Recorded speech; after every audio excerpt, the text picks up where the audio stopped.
Ritchie, and with me here in the studio is Glenn Taylor, who's running for the leadership of the Alberta Party. Before we begin the interview, I'd like you to meet the people behind the scenes who are indispensable to the making of this program. Once in a while, I do need to talk to them, even as we are live on air. So without much ado, tech-savvy Evan Adnam, sorry, I stumbled on that, who's deeply rooted in the technical nitty-gritties of this program. Derek Bradley, his ears buzzing with social media hum, and Walter Schwabe, our executive producer. And there is Maria Jose, who's our project manager. So moving on to our conversation with our special guests, thank you so much for coming in here, Mr. Taylor. You are seeking leadership of the as yet shrouded by mist Alberta Party. Yes.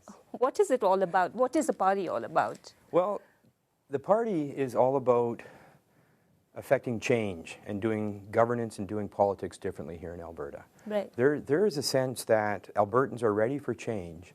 And even our currently governing party, the Progressive Conservative Party, are split while they're trying to find where Alberta is going and catch up. And I believe that the Alberta Party is leading that change, and it is the change that Alberta is looking for.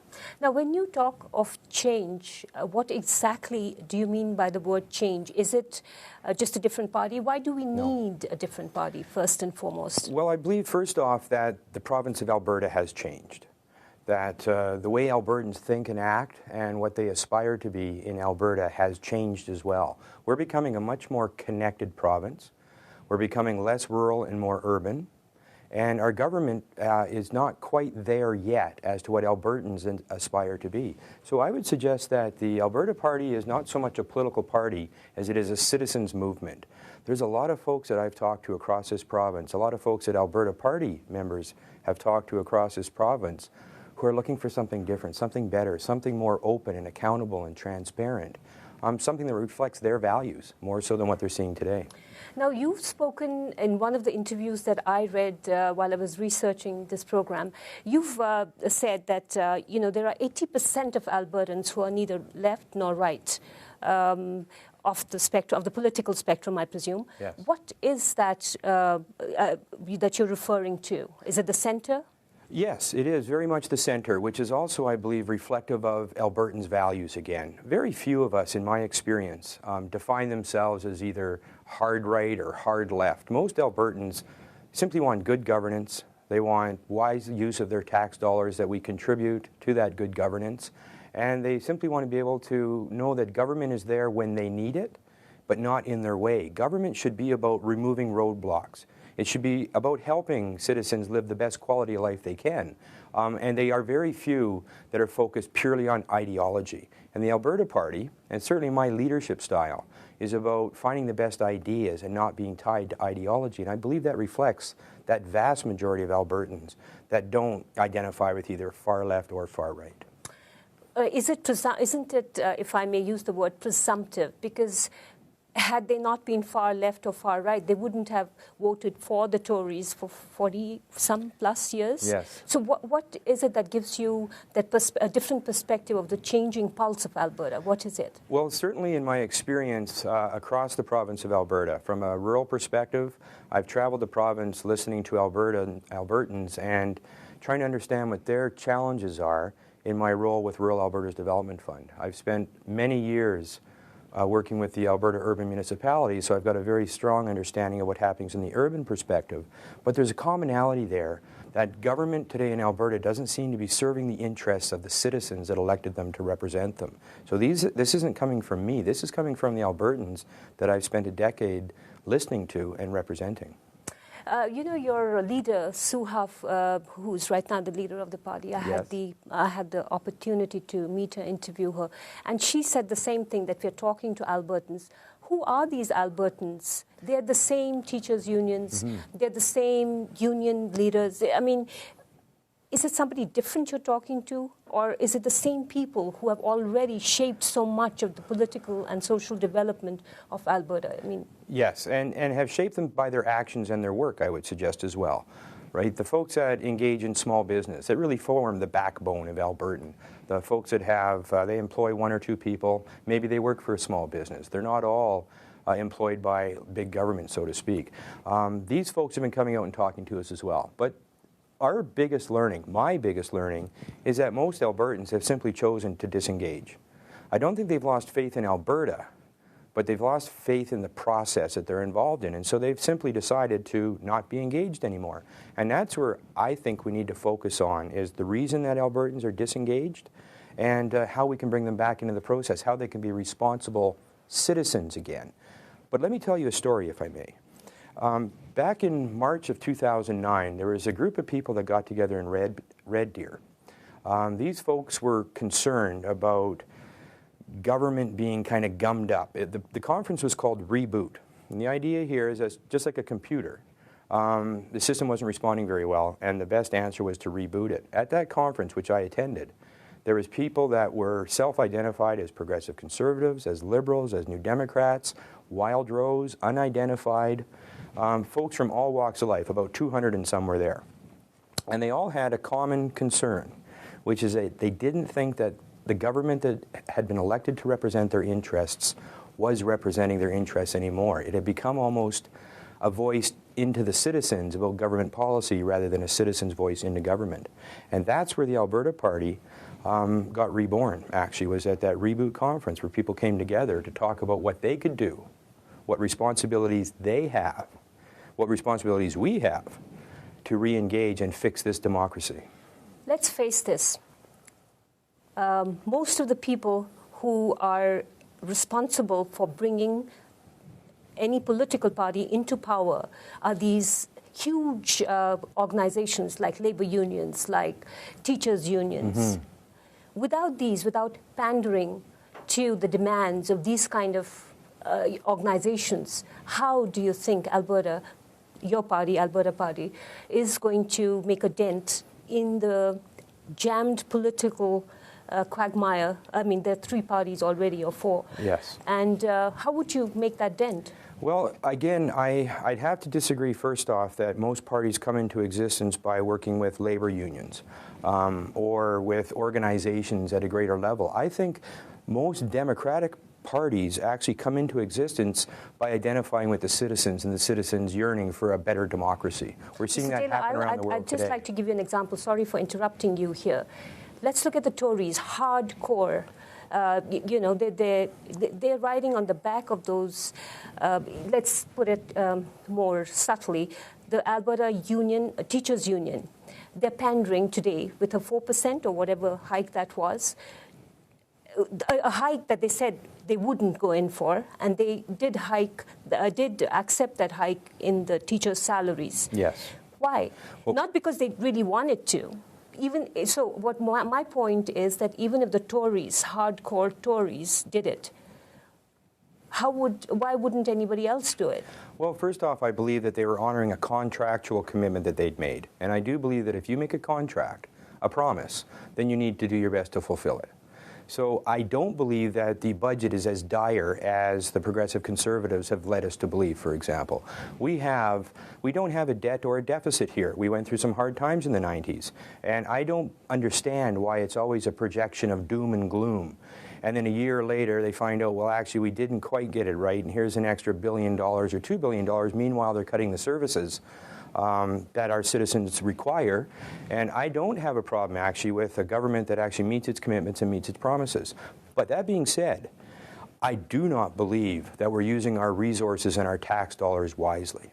And there needs to be a revisit of the system and the process that helps us arrive at the decisions about what our budget dollars are being spent on. Before we move on to that, I'll pin you down on this one. Sorry about that. Okay.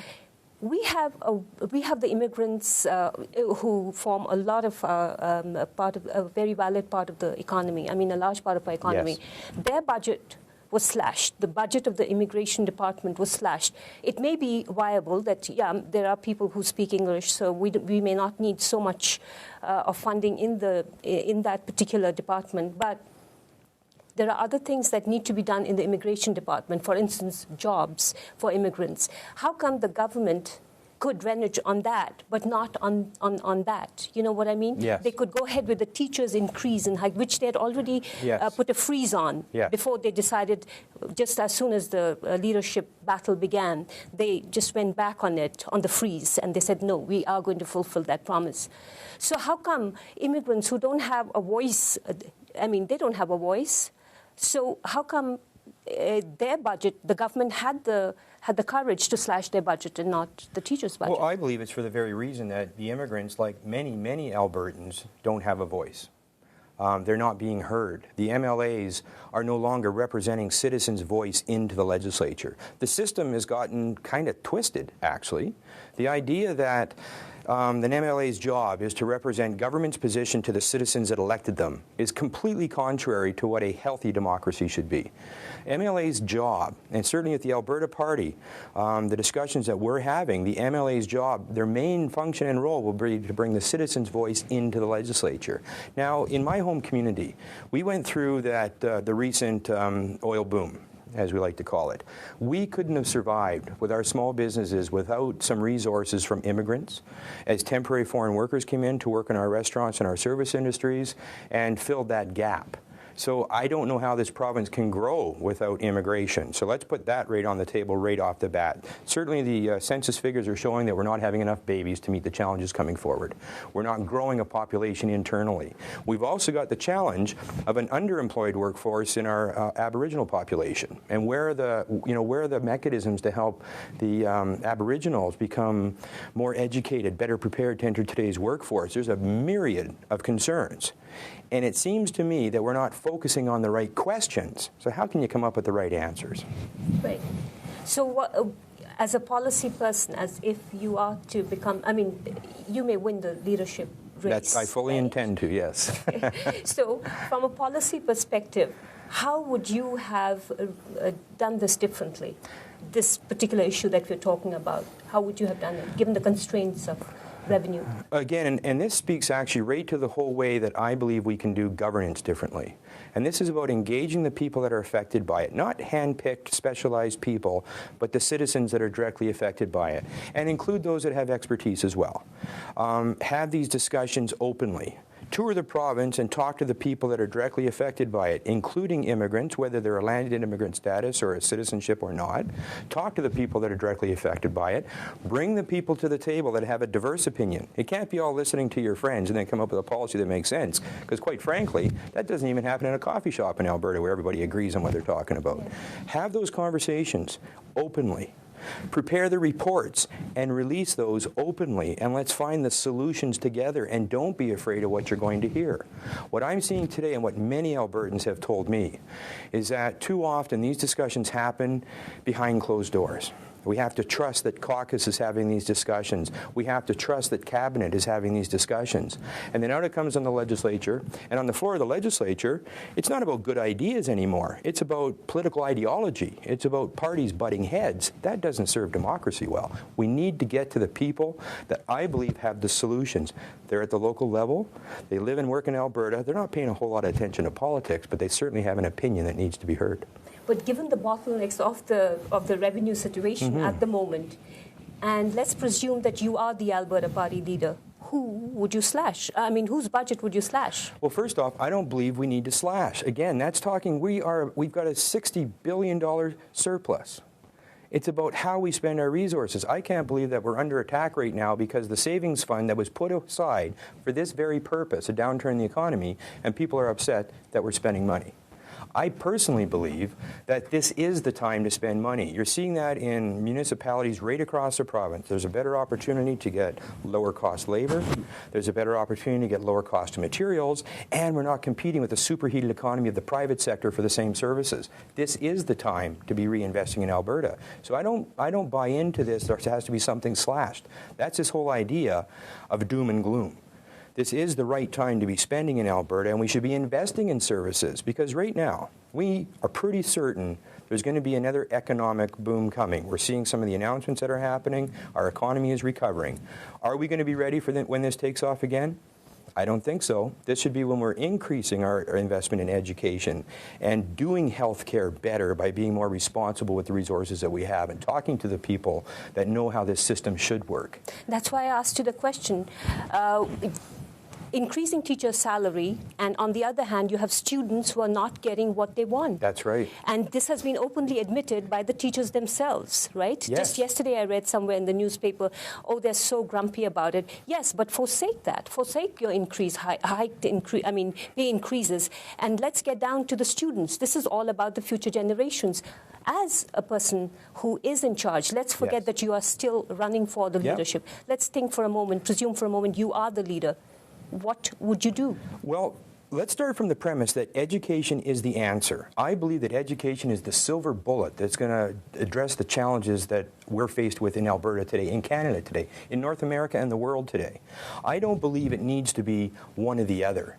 And even if there was a reduction in the teacher's salary, and I'm not a teacher and I'm not defending the pay increases, again, keep in mind that I believe a contract made should be honored. But what I'm suggesting is that we shouldn't be so mean-spirited that it's one or the other. There's a whole mechanism in play right now that's removing the ability from the teacher to connect with the student, and that's really what education should be about.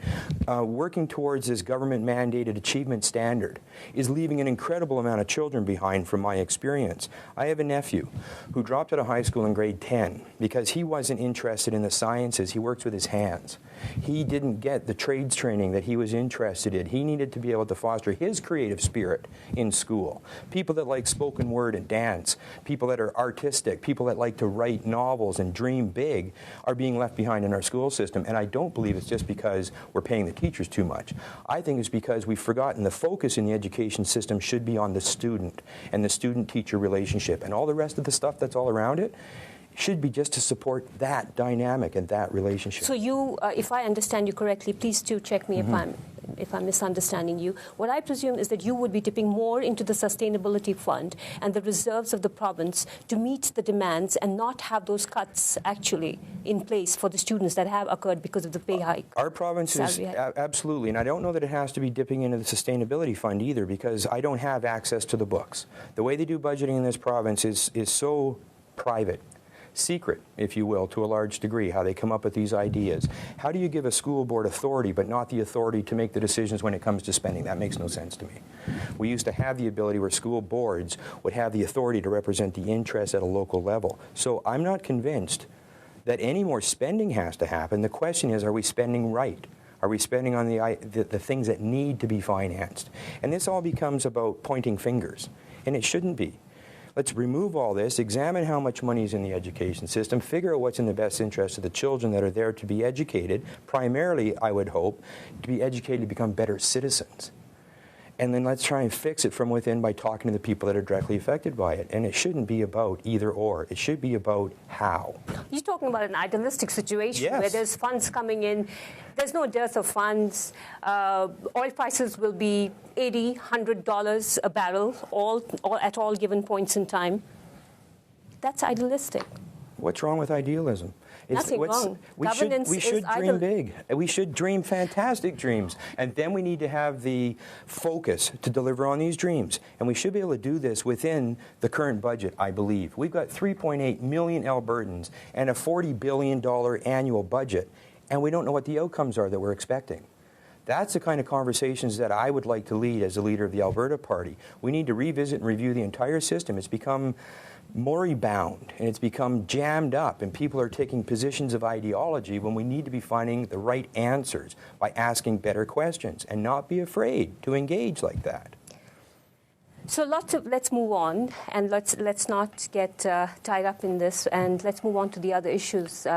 Lots of questions flashed across my mind when I read this interview given some time back to an Edmonton-based newspaper, and I quote, "When he attended the November 2009 meeting of Reboot Alberta, a group that aims to re-engage Albertans in politics, and the Alberta Party convention, 1 year later, he met kindred spirits, deep thinkers, activists, and people involved in the campaign of the mayor of Calgary, still Nimshi. So what's different in their actions? What do you find is so different in their actions? For one thing, they're coming from a position of responsibility. They understand that it is the citizens' responsibility. If we believe that our democracy is in peril or found wanting, then we have a responsibility to engage. So that was the first place. The other thing I liked was that it was essentially nonpartisan. It was people that shared the ideal that we could engage and we could have these big discussions about the best interests of Alberta, and it crossed party lines. But they also came from the position of understanding that that it's not working right now for the vast majority of citizens in Alberta. So that was a big difference. The other difference was that it was a diverse group. There was young and old, there was men and women, there was university-educated people, professors, former elected members of the Legislative Assembly, ministers of education were there. University students were there, and they all came together and talked about how they could affect change in what they see as a challenging issue in front of Albertans today, and that's the state of our democracy. And that excited me. So I paid attention. For the next year, after the Reboot 1 conference, I started watching how this was coming about and how these people who'd met, Chima Kundaram and Naheed Nenshi, prior to the mayoral campaign in Calgary, were there. They'd met some folks from rural Alberta, some folks from the Green Party, and they got together to talk about how we could affect change. And they didn't all come up with the same answer, and that I liked as well.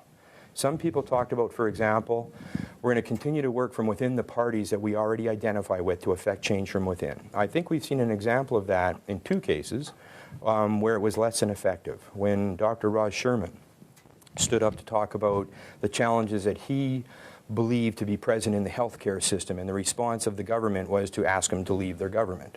When Guy Boudelier from Wood Buffalo, Fort McMurray, stood up to talk about the challenges that the seniors were facing up there in that economic hotbed and was asked to leave the government. These people have tried to affect change from within, and there's a lot of folks out there that will still try to. We're seeing that happen today with a variety of leadership candidates putting their name forward for the PCs right now. There's also a group out there that wanted to affect change by writing position papers that would, continue to write background documents that would inform government and try and change policy by offering alternatives. A group that wanted to affect change by social action.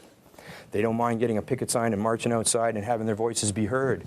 But the group that attracted me was the one that decided, instead of trying to fix the politics of yesterday, why don't we build a new citizens movement that reflects the values that were at that conference that weekend, that we believe reflects the values of most Albertans, and build a new political entity and start from scratch? A much more difficult job. I'm going to act like the way a hardened, skeptical Albertan would. Is this university politics, Glenn Taylor? No, I've never been to university, actually, so I'm not sure. It's too simplistic.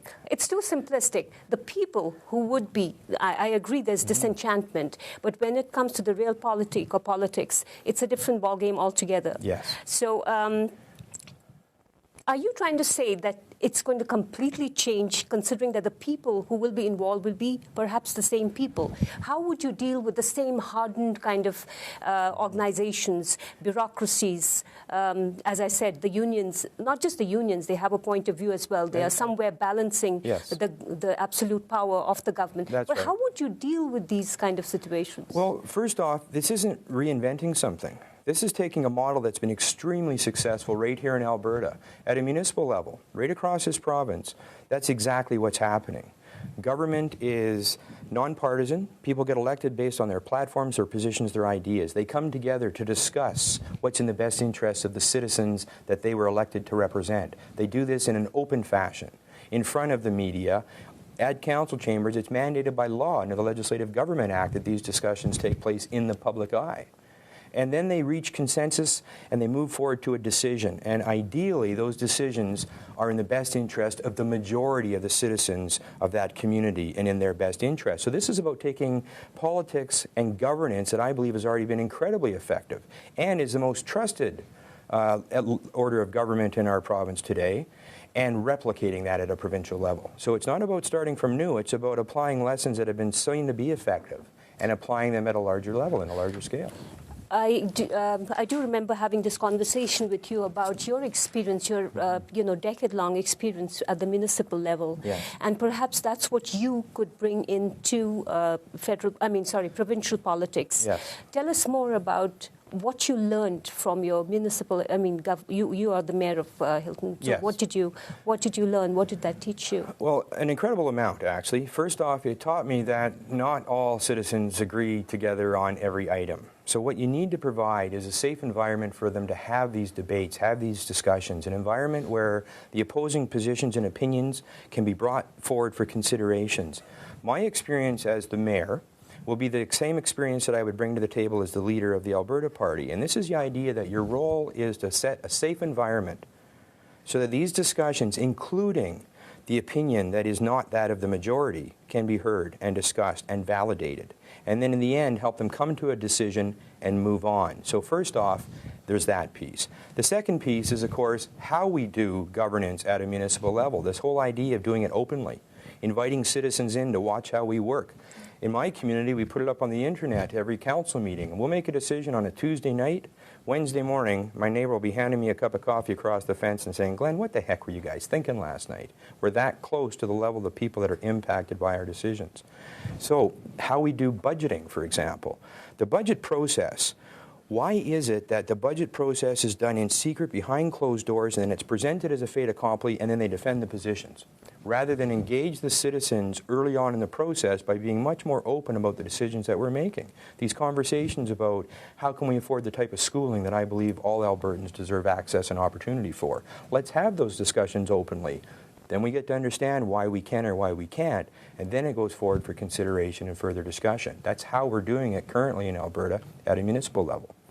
The other thing that I get to bring forward, one of the things I'm asking our party membership to give consideration to, is that I've got the experience of having led a diverse population for a decade in my role as a leader in an elected position.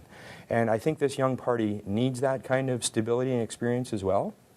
And it's about bringing these ideas and how we do governance onto the political In fact, a fresh perspective that you talked about, despite all my skepticism, but you do bring that kind of, new vision to the party. Yes. The other thing we were talking about was your international experience as far as work in Africa goes. Yes. So we'd like to know more about that and how that how that plays out. Well, actually, I'm a child of a Canadian military family, so I traveled the world as a young man growing up. I spent some time in Europe. I spent some time traveling the world as an adult.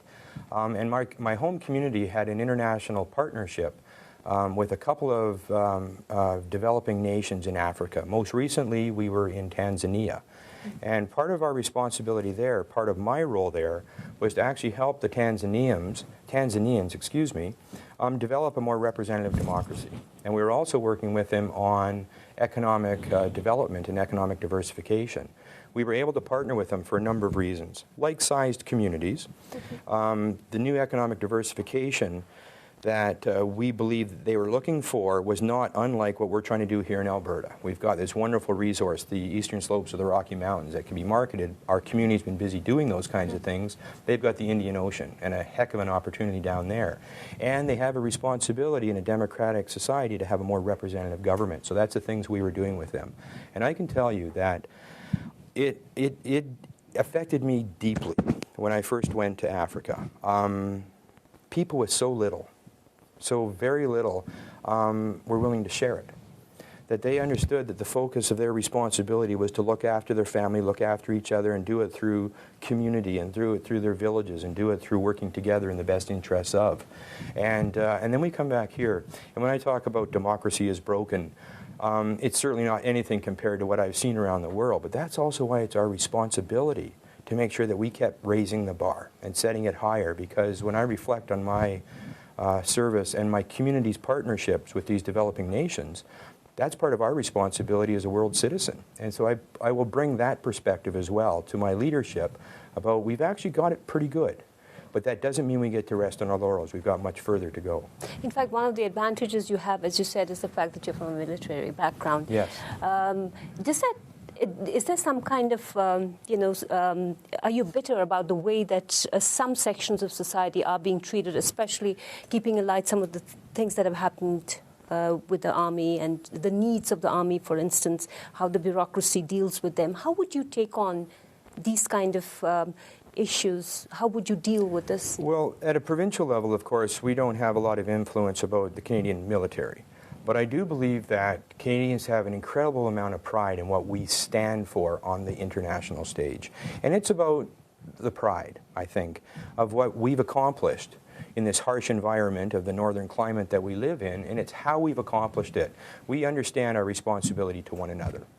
You don't drive by somebody stuck in a snowbank very often without stopping to help dig them out. That's the Canadian way. We understand working and helping our neighbors.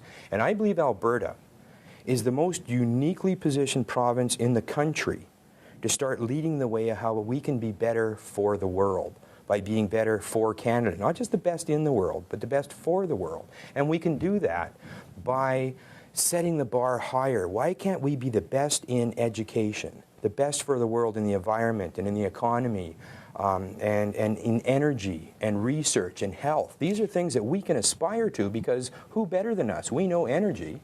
Yeah, but how will you deal? My question is, the way that I look at it is, you have this hardcore fixed attitude as far as corporations are concerned. They are not going to spend more than this much on environment, and you have the difficult task of dealing with the bureaucracy. How would you manage all this? How oil sands, for instance? Absolutely. How would you? Well, first off, I believe that we need to respect our public servants. Those people that went to work to serve the citizens of this province, serve the citizens of this country, serve the citizens of our municipality, do a hard job, and I believe try to do it well.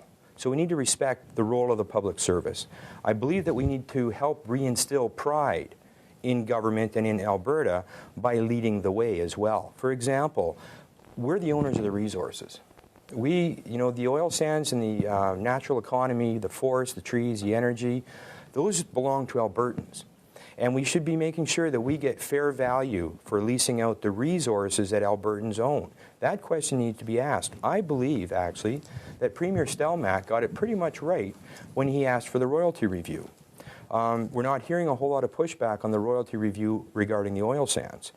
We do need to have an understanding of what Albertans deserve in return for the use of the resources that we own jointly. I believe, for example, in the oil sands especially, that we can't separate the environment from the economy. That doing an application process for a new oil sands development should come with it an understanding of how the reclamation is going to happen when it's all said and done.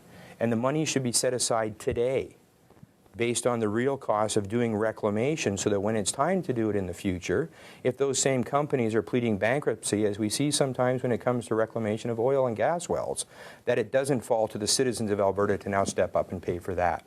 It's about understanding the real responsibilities of renting out or leasing out the resources so that we're left with an environment that can be reclaimed back as close as it can possibly be to the natural state. And this is how they do it in coal mining, for example. But aren't you worried that you'll run headlong into a collision with these guys? I mean, with these companies? I believe we will. Because, for instance, they may not want to pay for the natural resources like water, which they're not already. They're not paying for some of the natural resources that they're utilizing. Natural gas, for instance, it's a diminishing resource, and yet we are pumping so much of natural gas just to extract bitumen. Yes. So do these things worry you, and how would you take on these kind of issues that are really tough issues? Well, I think government's job is to represent the best interests of its citizens. And again, I'm not convinced that the government currently is doing that.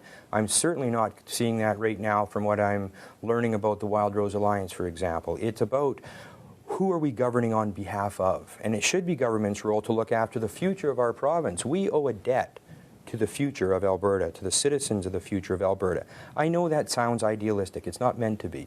But the bottom line is if we take all the resources today and don't leave anything for tomorrow, we haven't done our job. And again, I've got some practical experience here. And these are through coal mines. Well, through coal mines, absolutely. We've seen, a coal mine, quite bluntly, takes a mountain and turns it into a valley. But with a good reclamation plan, which I've seen on the eastern slopes of the Rockies, there's still wildlife present, there's still fish and there's in the streams, and there's still usable land afterwards, as long as they're held accountable to the reclamation expectations. But even more than that, over the past 2 years, I've been working at a provincial level helping communities develop sustainability plans. And the idea behind a sustainability plan is that you need to identify the 5 or 6 pillars that matter to the community and to the citizens that they represent. Generally, they fall into 5 areas. The pillars of a sustainable community, sustainable Alberta, need to consider the economy, the environment, our culture, needs to understand the creative community that we represent, and how we do governance. And you can't make a decision on the environment without giving due consideration to how that's going to impact. If you can't make a decision on energy without understanding how it's going to impact on the environment. You can't make a decision on the environment and the energy without having an understanding of what the effect on the economy is going to be. But these are so complex. The issues are so complex here. For instance, would you stop utilizing natural gas for extracting bitumen? Right. What would you do there? Well, first off, let's start from the position that most people are looking for politicians to have all the answers. The truth of the matter is we don't. But what we do need, I believe, is politicians and elected representatives are willing to have these tough conversations. Bring the people into the room. Bring the Parkland Institute and the Pembina Institute into the room. Bring the people that are reflecting a right-wing perspective and a left-wing perspective, a business perspective and an economic perspective and an ecological and environmental perspective, and put them in the room and let's have these conversations. You know the answer. Format. Nobody would like the environment to be, to play second fiddle. So then the question arises, as a leader of a party, yes. How would you earn your revenues?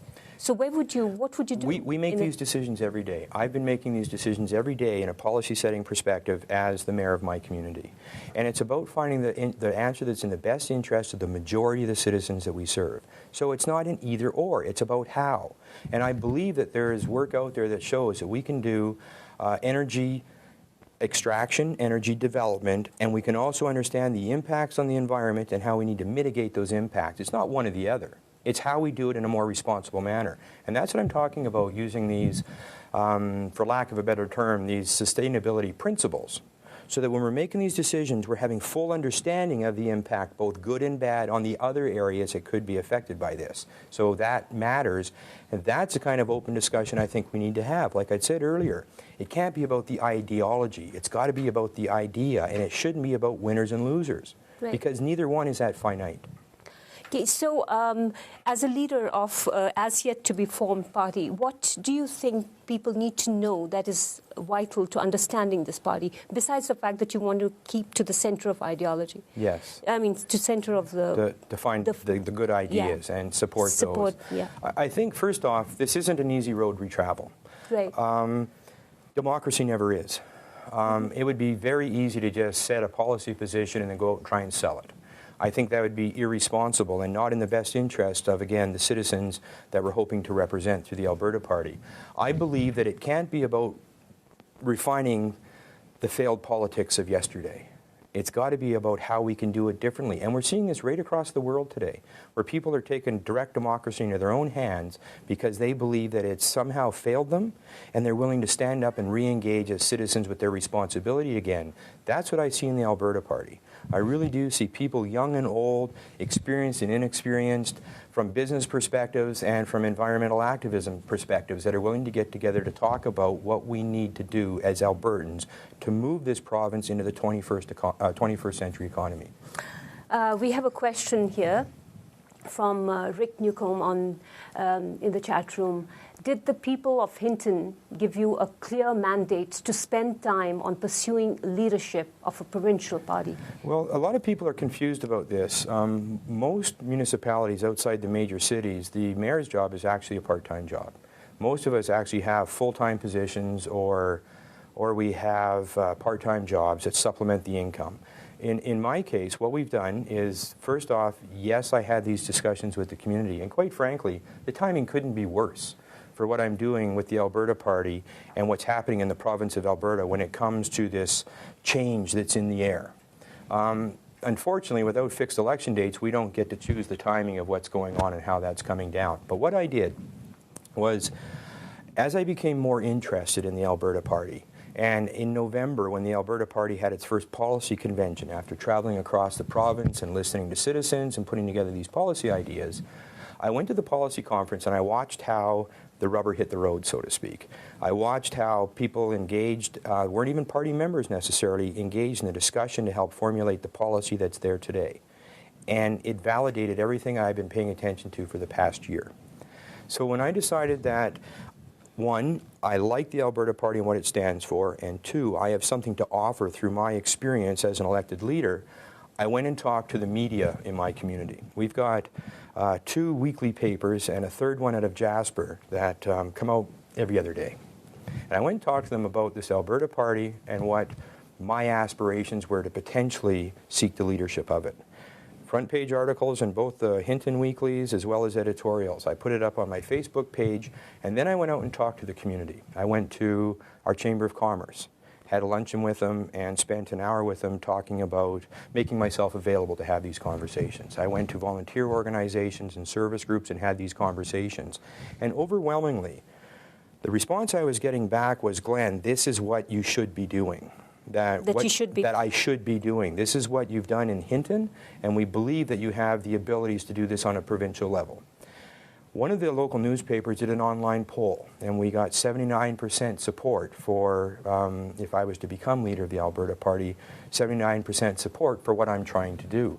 So the sense I got back from the community is yes. Now, how do you answer that question without talking to every citizen? You make yourself available. I will be held accountable for my actions. I also talked to my council and asked my council what they thought.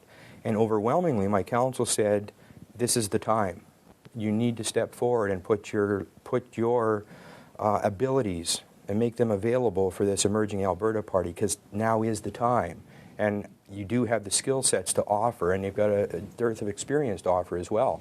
So I reached the comfort level that my community is okay with this. And certainly I haven't heard anything to say otherwise, other than what happens next. So after May 28th, if I'm successful in seeking the leadership of the Alberta Party, I need to have another conversation with my community. And there's another question from Rick from the chat room. What is your view on Alberta taking on ownership position in resource development? I believe we own it. We've got an ownership position. I don't know that we necessarily need to be involved in the investment into private companies, but government's responsibility is really about setting the framework that they operate from within.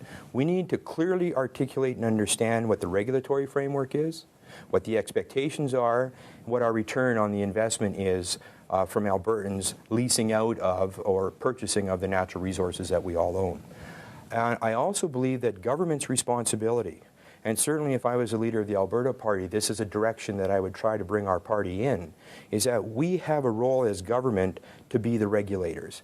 When some political parties talk about smaller government, I worry that what they're talking about is transferring a government responsibility to private industry. We've seen this in food and drug, for example, where a drug provider is also responsibility for testing the safeness of it. Well, industry's main responsibility is to return increased return on a shareholder's investment. Government's responsibility is to ensure the safety of its citizens. And so there is a role there that needs to be taken on by government, and it should be about setting the regulatory framework and the expectations of protecting the long-term future of the citizens. In fact, when I was earlier talking about bureaucracy, that is what I meant was how would you sharpen a government role to meet the changing role of present days. For instance, strong regulation. We've seen in the case of BP, for instance, everything was there. Everything was there. But someone, not just in one department, but more than one department, failed to do their job properly. That is what I meant by taking on the bureaucracy. How would you ensure that? Well, do you believe that it was a bureaucracy that failed or the company that failed to follow the policy that was already in place and the legislation that was already in place? What I understand is that it is up to the government to check if the regulations that they have set in place are being enforced. Yes. So on that side, yes, it was the government. But on the other hand, we have the corporate greed, which we all know about, and we don't want to, for lack of a better word, I would say corporate greed. Their job is to keep increasing to their profitability, even at the cost of safety.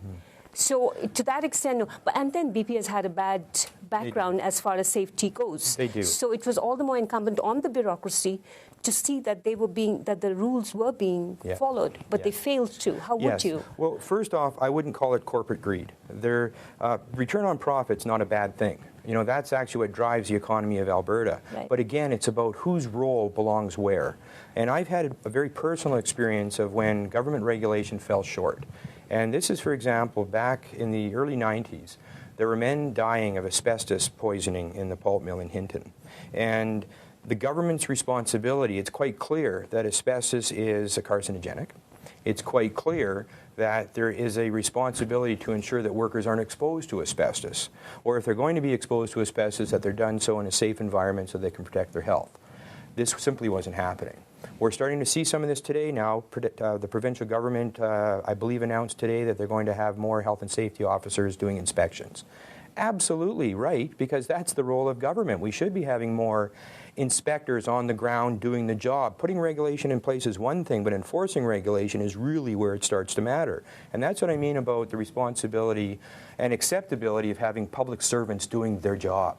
These folks should be on the ground out there ensuring that we're not having tailings ponds spilling into rivers, ensuring that the Health and Safety Act is actually being regulated and enforced, and ensuring that industries and the businesses are meeting the intent as well as the letter of. And the less regulation and oversight we have, the more dangerous it becomes to earn a living, and the tougher it becomes as well, because regulation without enforcement doesn't get us anywhere. So I think we have another question from the chat room.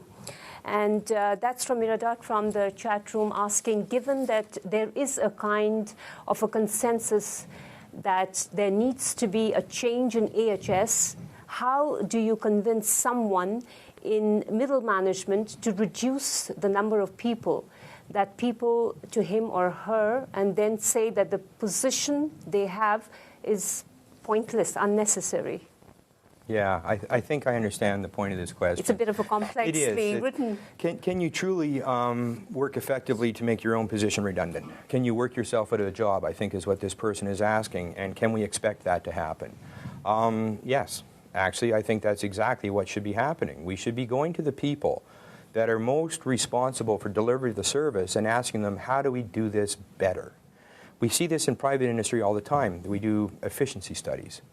They do a review of their work site and expect to find ways that they can save an extra dollar, perhaps offer the service in a more efficient manner. The challenge we have is that it always comes back to job loss. And so people want to protect their job and protect their interests, and of course you would. That's how you feed your family and keep a roof over your head. You have a very personal interest to make sure that you're protecting your job. That being said, I also believe that, especially from what little I know of the Alberta Health Services, that we're getting in the way of them doing the job that they went to school to do. When I see nurses who are now spending time cleaning floors when they went to school to become a nurse, that's not the best use of that health professional, for example. I believe that there's enough money in the system from the background that I've read. It's a matter about how are we using these dollars effectively. In British Columbia, for example, they put right up on their health ministry's website the expected outcomes of what their ministry will achieve when it comes to having healthy citizenry. From what I understand, I don't have the facts and the numbers in front of me, but from what I understand, British Columbia has the second highest achievement in health outcomes and the second lowest cost going into the system. In Alberta, it's completely reversed. We've got the second lowest achievement, Canadian standard health outcomes, and the second highest cost. There's something wrong with the system. But I also believe it's about ensuring that when we go in to do these systems, we need to make sure that we're protecting the people that we're working with. That in order for them to share with us, they have to be protected from the fear of losing their job if they come out and tell the truth about what they're seeing in the system. Again, I've had practical experience of this at a municipal level. We've managed in my small community to increase the output by defining what the outcomes are expected to be, and then removing the roadblocks so that they become more effective in the delivery of what it is we've hired them to do, whether it's in planning, whether it's in recreation, whether it's in social services. The idea here is to set a strategic direction and say, you tell us how we're going to achieve this goal. I'm hired to, not me personally, but as a manager, I'm hired to deliver the skill set that I developed through school, through practical experience, through the hiring process. As an elected representative, my job is to set the policy direction, hire the right people, and then get out of the way and give them the tools that they need to be successful. And when they start to realize that we're not going to throw them under the bus every time they get it wrong, because it's in my best interest to be reelected to blame it on somebody else. If that's the direction we set, I've got responsibility as a governor to also share that burden with them to ensure that we're getting to the right answer. So we need to rebuild trust. We need to make sure that we're efficiently using the resources that are available, and we need to go and talk to the people that are on the ground delivering the services. And I think that can all happen if we rebuild the relationship between government and the public service. But the crying need at the moment is more jobs. How would you go about creating more jobs? You know, you've done at a micro level what you may do at a macro level later on if you're elected. Yes. So what needs to be done to get those jobs going? Well, first off, we have to have a realistic look at the type of education that's needed and how it's delivered. What skills are we lacking, and how can we get those? Unquestionably, there's much more of a burden on rural Albertans trying to get a post-secondary education simply because of distance, if nothing else. We need to understand and validate that having a trade, being a pipe fitter or being a carpenter or a heavy-duty mechanic, is as valid as it is to have a university doctorate degree. We need all of those in our community. So we have to start removing barriers to help our workforce and our students achieve their potential, whatever that might be.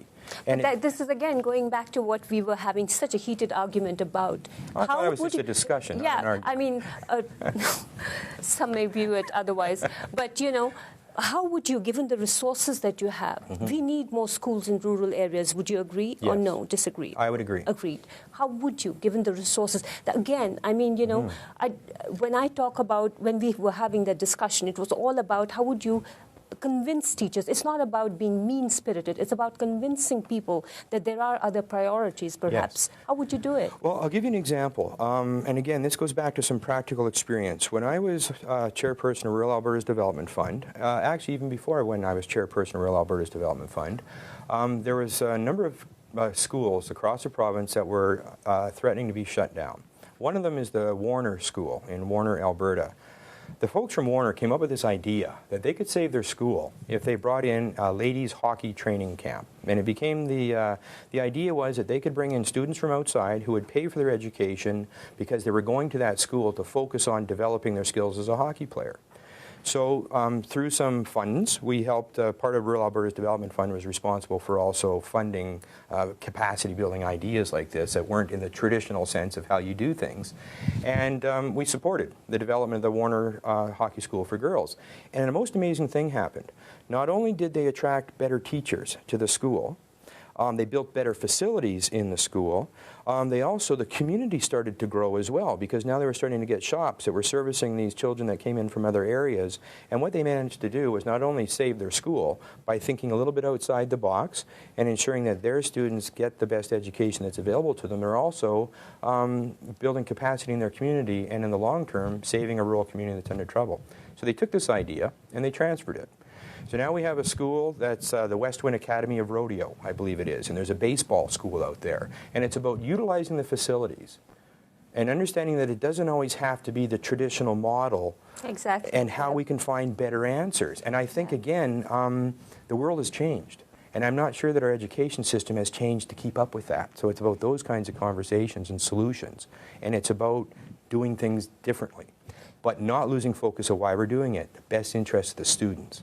Okay, now you're the best person to answer this question again. Do you think it's time for municipalities, provinces, and you know, at the federal level to have different models in terms of creating income or revenue independently? I mean, you know, it's instead of depending on the limited resources, do you think it's time for them to have these independent models of earning? I wouldn't be afraid of those conversations, but I would have to start from a position of, for example, we need to have the conversations about how best to deliver services in the best interest of the citizens who are expecting these services.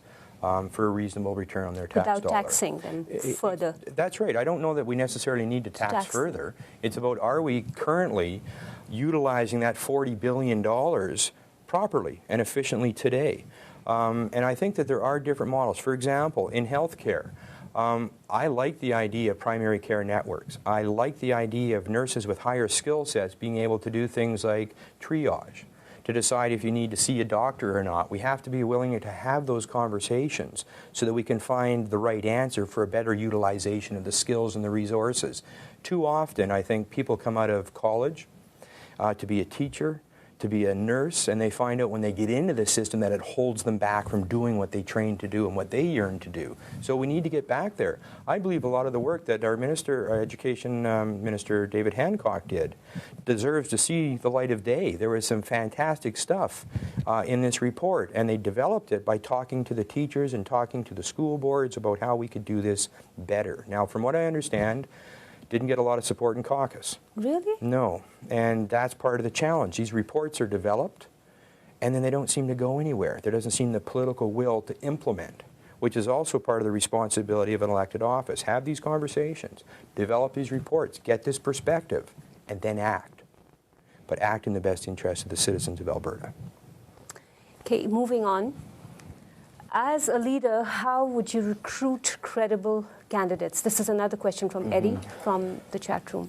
Okay, I believe first off that it's about this whole idea that citizens need to re-engage. There's a tremendous amount of people out there that I've met, especially in my role at a municipal elected level. There are literally thousands of people that are working in a part-time capacity, volunteer capacity to be their local leaders.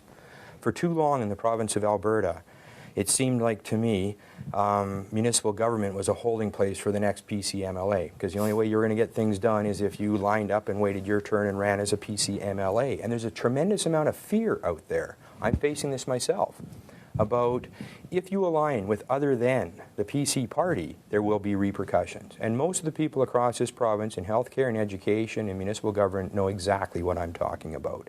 The nonprofits know exactly what I'm talking about when I say that there's this culture of fear in the province of Alberta if you line up with other than the governing party. And for too long, folks have been waiting their turn. And if you win the nomination, absolutely, I faced it and still do today.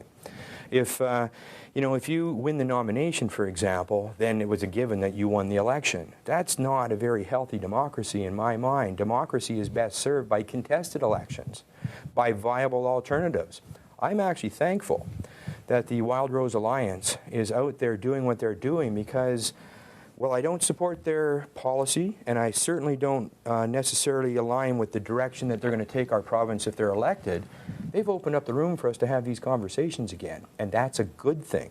Right now, there is a group out there that are going to contest to see whether it will be this conservatism or that conservatism. What we need is a viable alternative to say, how about this progressive type of government instead? And that's what the Alberta Party is doing. And so I believe there's a whole host of experienced people at a municipal level that could take those very same challenges and bring those to a provincial level. And if we can engage those people... Yeah, you'd be just replicating your experience in a larger... Replicating the experience rate across this province on a higher level. They're out there, they're the trusted people that have been elected by their citizenship before, they've got experience and they need a forum in which to exercise that type of democracy here in Alberta. So what's your what's the future? I mean, do you want to take this party at the federal level as well, or is it just province? Yeah, I don't have any interest in serving at a federal level. I believe my heart is here in Alberta. I'm a Canadian, very passionate Canadian, but I also believe that Alberta has the opportunity to be the best for Canada and lead Canada by what we do here.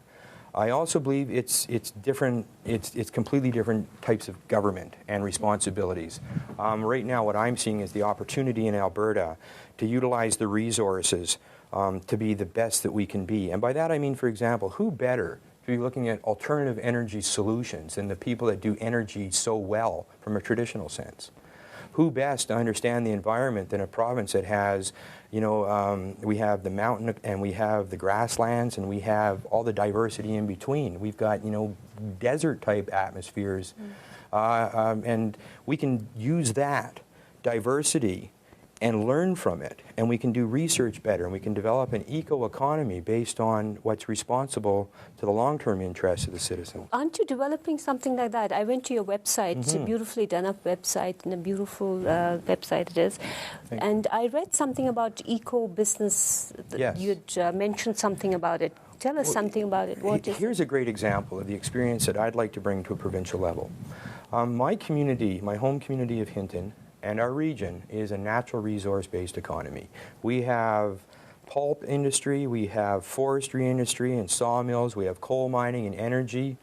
Hinton doesn't have agriculture, but our surrounding region certainly does. The town of Hinton has brought in a transit system. For a small community, we've got a little bus that goes around our community on an hourly basis.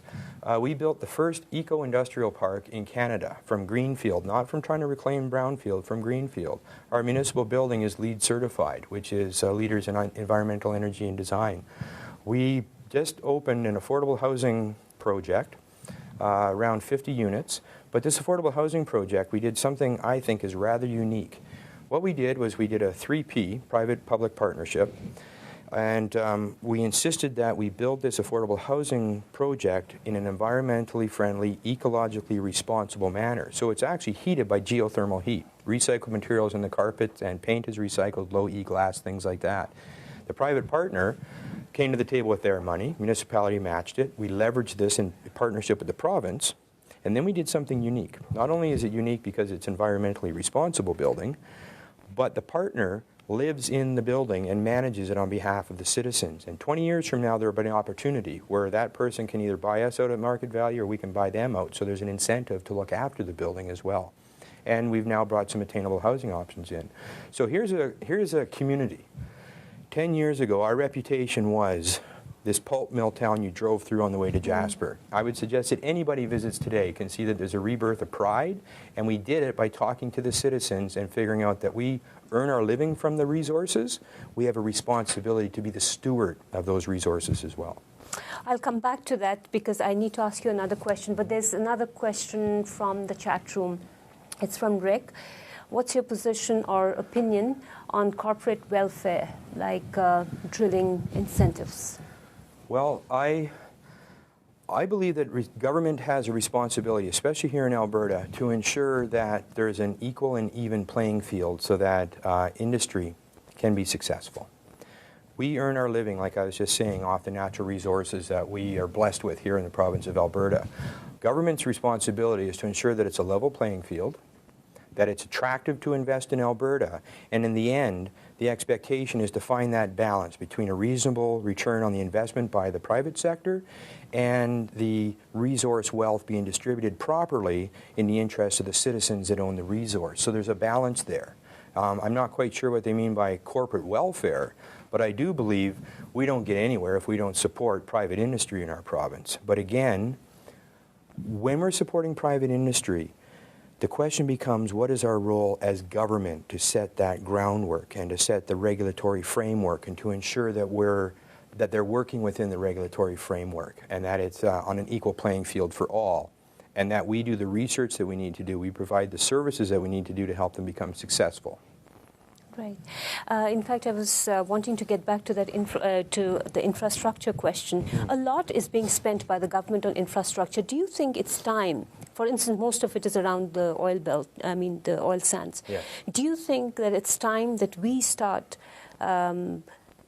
asking or demanding at least a certain amount of toll, tax or toll or whatever you may like to call it, from those that are benefiting from that infrastructure spending by the government? Because it's the taxpayers' money after all.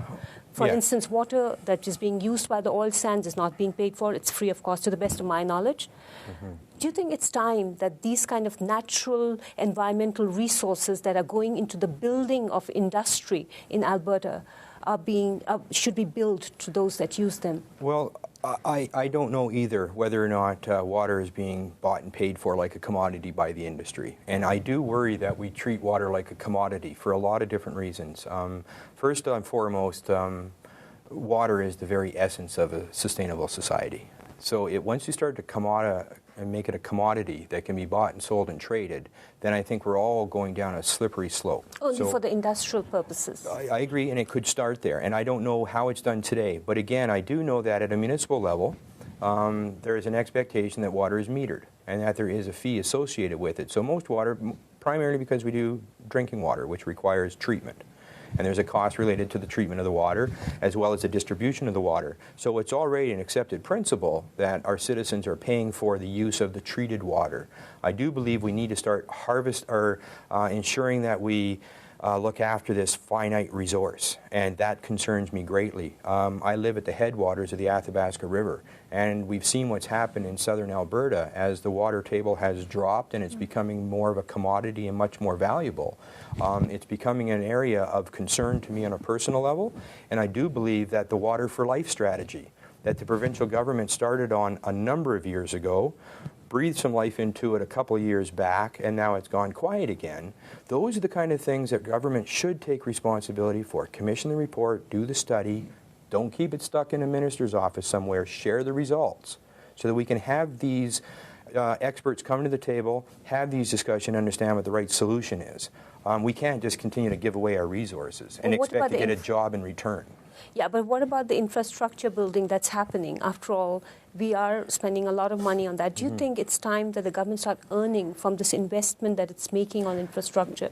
Well, yes, and I believe that's exactly what corporate taxes should go towards paying. That's exactly what royalties should be going towards paying. A number of years ago, when I first moved to the province, actually, from what I understand, energy royalties went towards paving. And you could tell with closed eyes when you cross the border from BC into Alberta, because the roads were that good. I would suggest today you can tell with your eyes closed when you're crossing the border from Alberta back into BC, because there's been a reversal almost in the expectation of what would be invested in with the revenues that we make off our energy sector. And now that's being paid for, from what I understand, by user fees, through licensing, through insurance and things like that. And so we're being nickel and dimed, if you will, to start paying for stuff today that used to be paid for through our resource revenue that benefited all Albertans. And we need to get back to that again, about how we utilize the resources. And I also think that now is the time to invest in infrastructure. Like I said earlier, we get a better value today. There's more labor available, there's more materials available, and we're not competing and driving a hotter economy by competing with the private sector. To go back to the graphics, Evan, this newspaper interview, you said it's a bit daunting to be the first person to seek leadership of the fledgling Alberta Party. What is so daunting? Well, primarily, we're building from scratch. And seeking the leadership of a party that is yet to define itself is challenging. The idea that I've been attending constituency association meetings so I can help people have an opportunity to learn a little bit about me and meet me and ask questions. At the same time, they're trying to learn about the Alberta Party and what we stand for and what we're going to do if we're successful in forming government. So it's been a real daunting experience of going out there, and you're trying to define what the Alberta Party is and what we hope to do. You're trying to define yourself and your leadership style and what I intend to do if I'm successfully chosen as the leader of this new movement. And three, you're talking to people about the challenges that they're facing and what their hopes and dreams are for Alberta. So it's this wide-ranging discussion that's going on while we're still trying to build at the same time that we're growing. And it's a very daunting experience.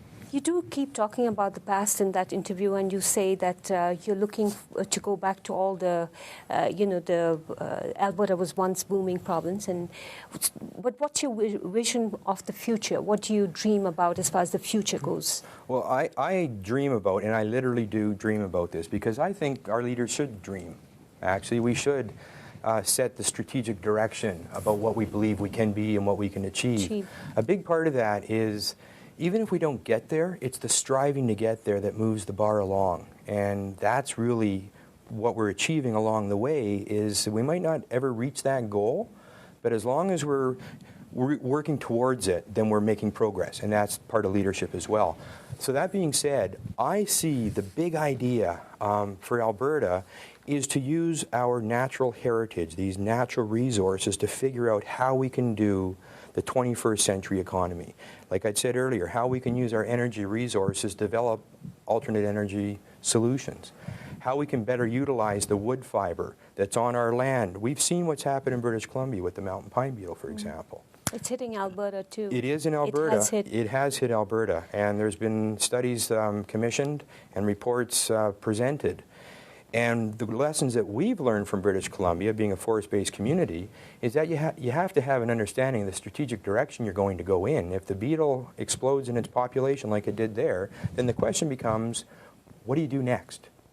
And now is the time to think about it, not while we're in the middle of a downturn. The worst time to do economic development is when you're down. That's when we always do it because you're looking for an answer. The best time to do it is when times are booming.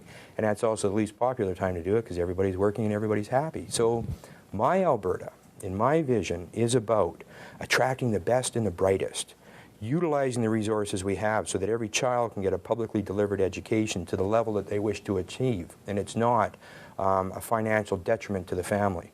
I believe that we can do healthcare research. We can do bioenergy research better than anybody in the world if we decide to point our vision in that direction. And that's a responsibility that Alberta should be willing to accept.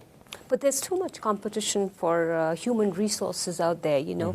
And there, even as far as energy goes, you have neighboring provinces attracting a lot of our people, That's a lot right. of the people who are working in the oil sand. How would you keep that going? I mean, how would you retain people, minus the fact that we are the province that pays the maximum, whether it's teachers or whether it's doctors. It's a well-known fact that, you know, neighboring provinces are losing their professionals to Alberta. That's how right. would you do it?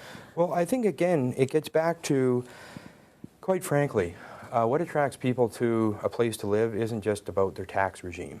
Right now, we seem to have a focus that it's all about the lowest taxes. It's truly not.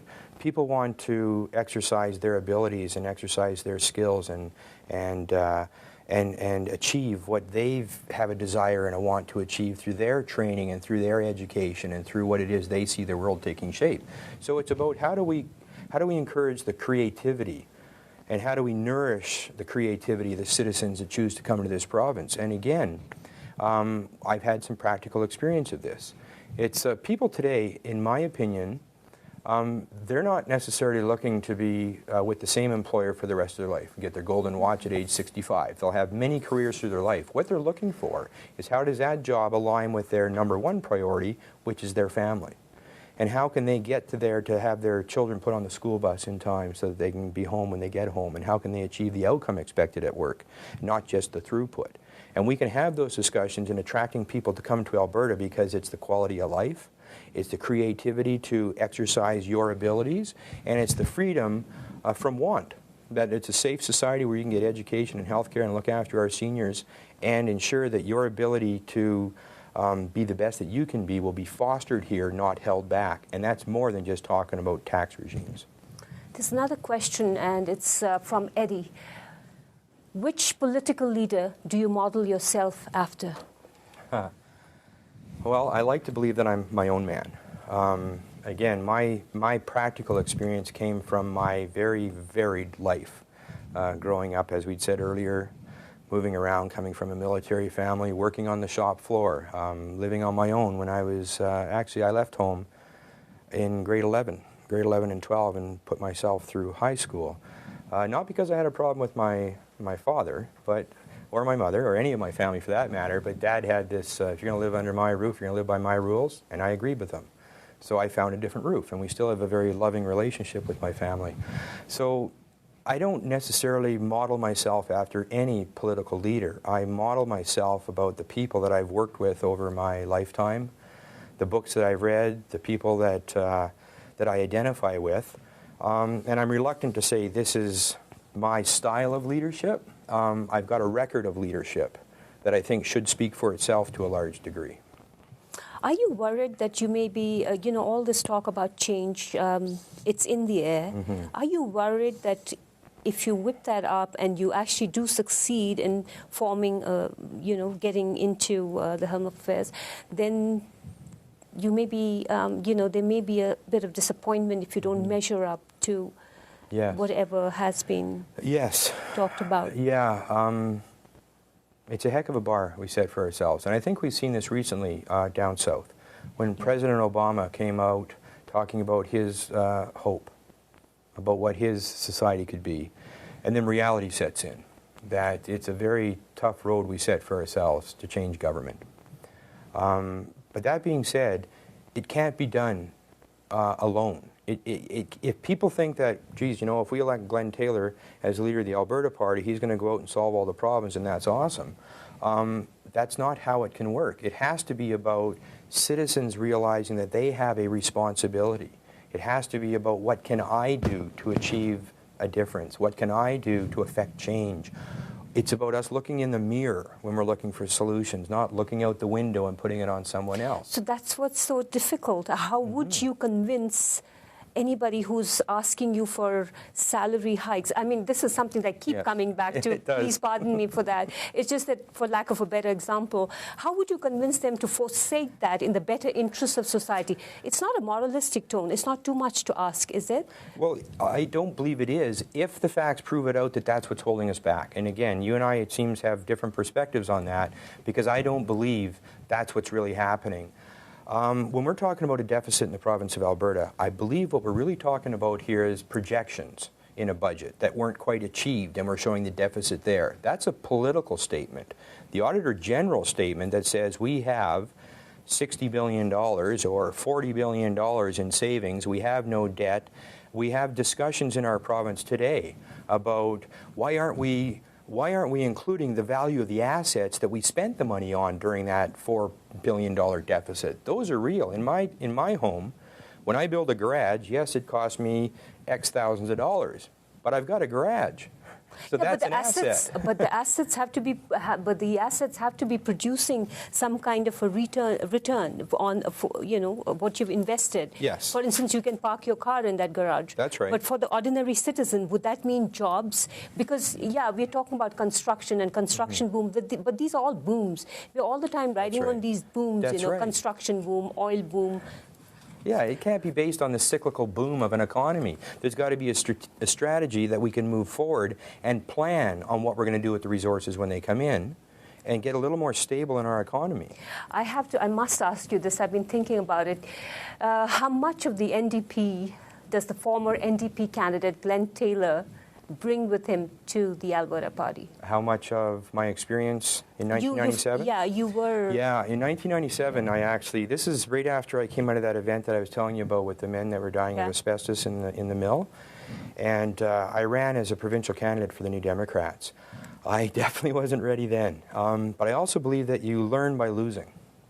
And without that experience, I wouldn't be the mayor in Hinton today, and I certainly wouldn't be ready to lead the Alberta Party today if I hadn't had the experience of what it takes to lead on a provincial level. And I definitely wasn't ready then. I certainly bring the experience of working together for common purpose and common interest. That's also what I brought to my municipal government. One of the reasons that I don't identify with the New Democrat Party anymore is, one, I believe that the New Democrat Party has actually become very much defined by the people that have joined that party, and it's not where I find my values anymore. I couldn't find a home in a provincial party in Alberta. I didn't align with the PCs or the Wild Rose, the New Democrats, or the Liberals, which is one of the reasons I'm willing to work to build a new political movement in the province of Alberta, because I think, again, you bring those experiences, you bring the experience of being the vice president of Western Canada Fire and First Aid. You bring the experience of having worked on a shop floor. You bring the experience of having served in government before. You mix this all together, and we're coming out with a pretty vast amount of experience. But what I have learned is that one of the things that I believe my leadership can bring is that we'll raise the level of debate in the province of Alberta. Again, moving past ideology, moving on to ideas. And too often, government and politicians think that they have all the answers. Well, we don't. You alluded to this earlier. This is what I've said, yes. But what is it that the politician can do? Well, we can get the right people in the right room and not be afraid to hear what they have to say. Too often,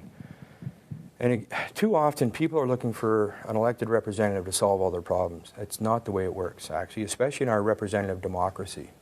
our responsibility primarily as an elected representative is to make sure that your voice is heard and that you're given consideration when we're making decisions that are going to impact and affect you. If you're looking to elect somebody that's going to be the magic bullet solution to solve all the problems and concerns, then I don't believe you understand your responsibility in a democratic society.